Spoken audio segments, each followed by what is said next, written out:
Selamat datang dan selamat bergabung kembali di channel aku di Official. Seperti biasa, aku akan menceritakan sebuah cerita mistis lagi yang dialami oleh seorang perempuan bernama Ratna Kusuma. Seperti apa kelanjutan kisahnya? Mari kita dengarkan bersama. Ratna menceritakan pengalaman yang menghantui Ratna hingga kini.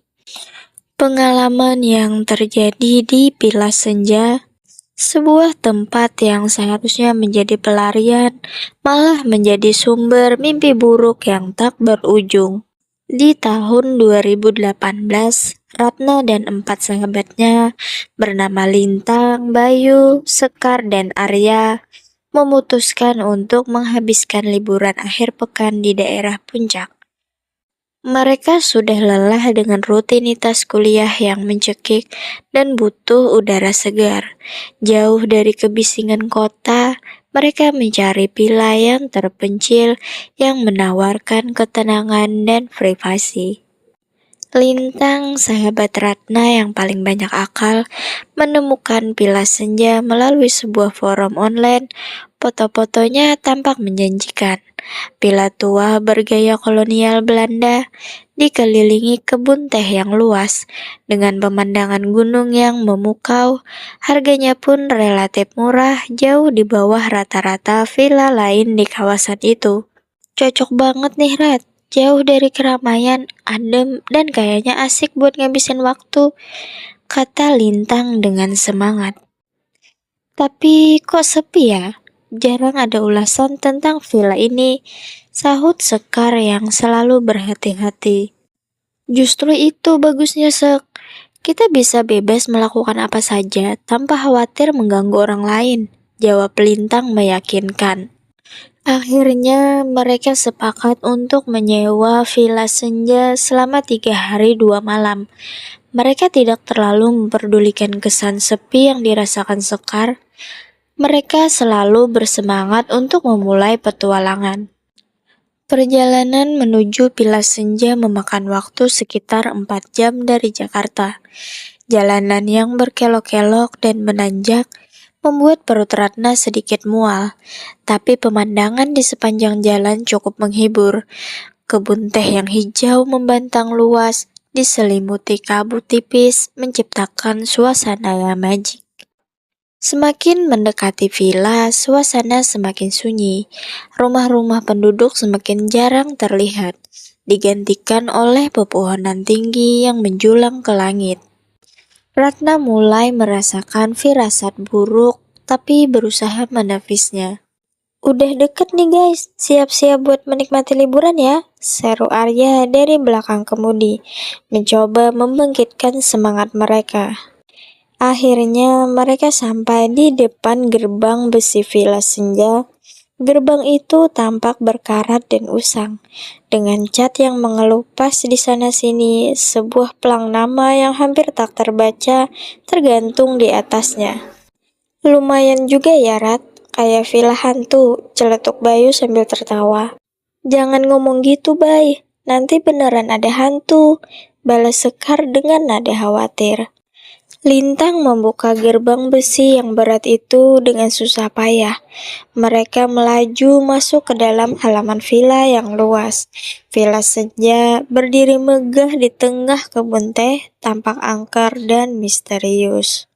Bangunan villa itu memang indah, tapi ada sesuatu yang aneh tentangnya. Cat putihnya tampak kusam dan bernoda. Jendela-jendelanya tertutup rapat dengan tirai lusuh, dan halaman depannya ditumbuhi rumput liar yang sangat tinggi. Villa itu seolah menyimpan banyak rahasia kelam. Seorang pria tua bernama Pak Usman, penjaga villa, menyambut mereka dengan senyum ramah. Beliau adalah satu-satunya orang yang tinggal di sekitar villa. Selamat datang di Villa Senja, Nona dan Tuan, sapa Pak Usman dengan suara serak. Semoga kalian betah di sini. Pak Usman menunjukkan mereka ke dalam villa. Interiornya tampak kuno dan berdebu, dengan perabotan kayu yang berat dan lukisan-lukisan tua yang bergantung di dinding. Ada aroma apek yang menyengat, seolah villa itu lama tidak dihuni. Villa ini memang sudah tua, tapi semua fasilitasnya masih berfungsi dengan baik, kata Pak Usman. Ada 4 kamar tidur, ruang tamu, ruang makan, dapur, dan halaman belakang yang luas. Pak Usman juga mengingatkan mereka untuk tidak keluar dari area villa pada malam hari, karena katanya daerah itu sering rawan pencuri. Setelah Pak Usman pergi, mereka mulai membereskan barang-barang dan menjelajahi villa. Mereka menemukan sebuah perpustakaan kecil yang penuh dengan buku-buku tua, sebuah ruang musik dengan piano yang berdebu, dan sebuah ruang bawah tanah yang gelap dan lembab. Ruang bawah tanah itu membuat Ratna merinding. Udara di sana terasa dingin dan pengap, dan ada bau tanah yang menyengat. Ratna tidak berani masuk lebih jauh karena takut menemukan sesuatu yang menakutkan. Lo nggak usah takut gitu, Rat. Cuman ruang bawah tanah biasa kok, kata Bayu sambil tertawa. Iya, Rat. Mungkin dulu dipakai buat nyimpan anggur atau apa gitu, timpal Lintang. Ratna mencoba untuk menenangkan diri, tapi perasaan tidak nyaman itu tetap menghantuinya. Sore harinya, mereka memutuskan untuk berjalan-jalan di sekitar kebun teh. Pemandangan di sana yang sangat indah, dengan hamparan kebun teh yang hijau membentang sejauh mata memandang. Mereka menikmati udara segar dan suasana yang tenang. Namun, ketika mereka berjalan lebih jauh, mereka menemukan sebuah makam tua yang tersembunyi di balik pepohonan. Makam itu tampak terbengkalai dan dipenuhi lumut. "Ini makam siapa ya?" tanya Sekar dengan nada penasaran. "Mungkin makam pemilik villa dulu," jawab Arya. Mereka memperhatikan nama yang terukir di batu nisan. Nama itu adalah Raden Surya Atmaja, dan tanggal kematiannya adalah tahun 1949. Raden Surya Atmaja, nama yang aneh, gumam Ratna. Mereka tidak tahu siapa Raden Surya Atmaja, tapi makam itu membuat mereka merasa tidak nyaman. Mereka memutuskan untuk kembali ke villa sebelum hari semakin gelap.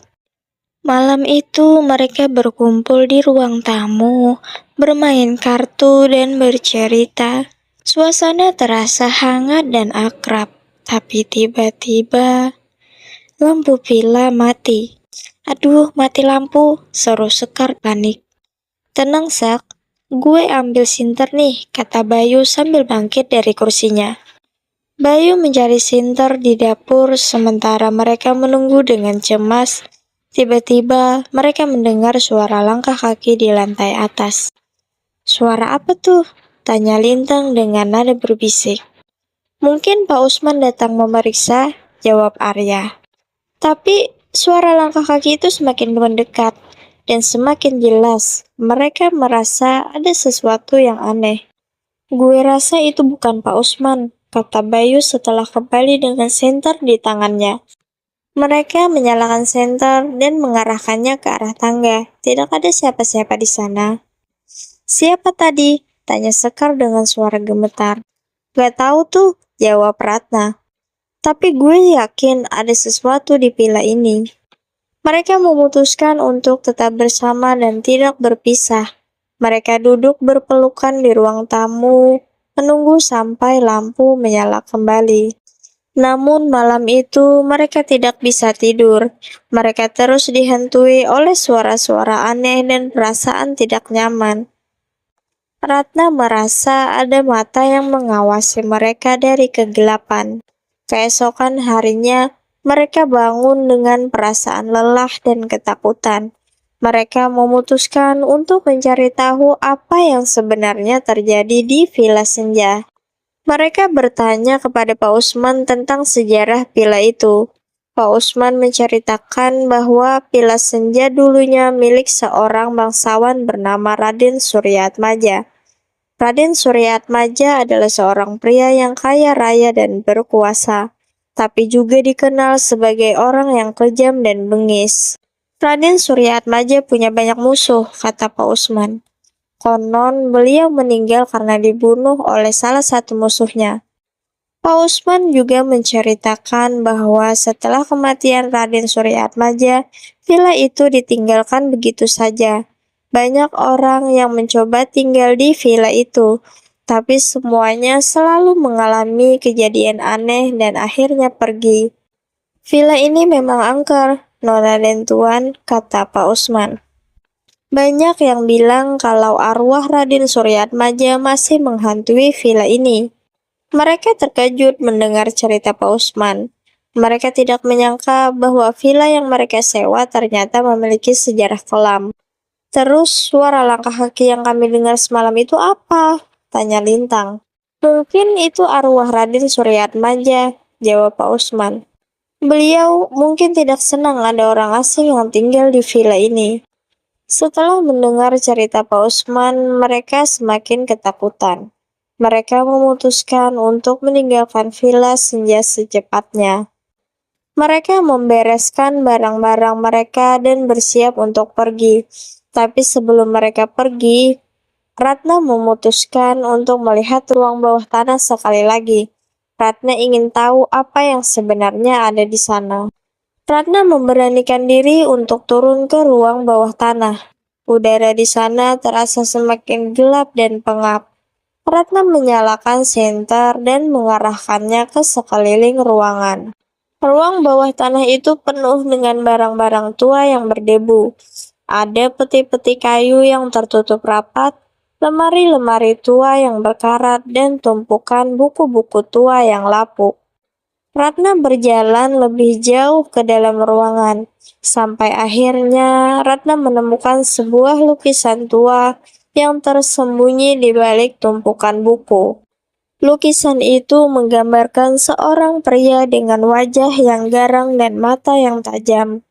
Ratna terkejut ketika menyadari bahwa pria dalam lukisan itu adalah Raden Suryaatmaja. Tiba-tiba, Ratna merasakan sesuatu yang aneh. Ratna merasa ada yang mengawasinya dari belakang. Ratna menoleh dan melihat sosok pria berjubah hitam berdiri di ambang pintu ruang bawah tanah. Sosok itu tampak buram dan tidak jelas, tapi Ratna bisa merasakan aura jahat yang memancar darinya. Ratna menjerit ketakutan dan berlari keluar dari ruangan bawah tanah. Ratna berlari secepat mungkin menuju ruang tamu, tempat teman-temannya sedang menunggu. Ratna, ada apa? Tanya Lintang panik melihat wajah Ratna yang pucat. Ah, ada, ada hantu, jawab Ratna terbata-bata. Aku lihat arwah Raden Suryaatmaja di ruang bawah tanah. Teman-teman Ratna terkejut mendengar cerita Ratna. Mereka segera keluar dari villa dan melaju pergi secepat mungkin. Dan mereka pun tidak pernah kembali ke villa Senja. Pengalaman itu menghantui Ratna hingga kini, dan Ratna masih sering bermimpi tentang arwah Raden Suryaatmaja dan ruang bawah tanah yang gelap dan lembab.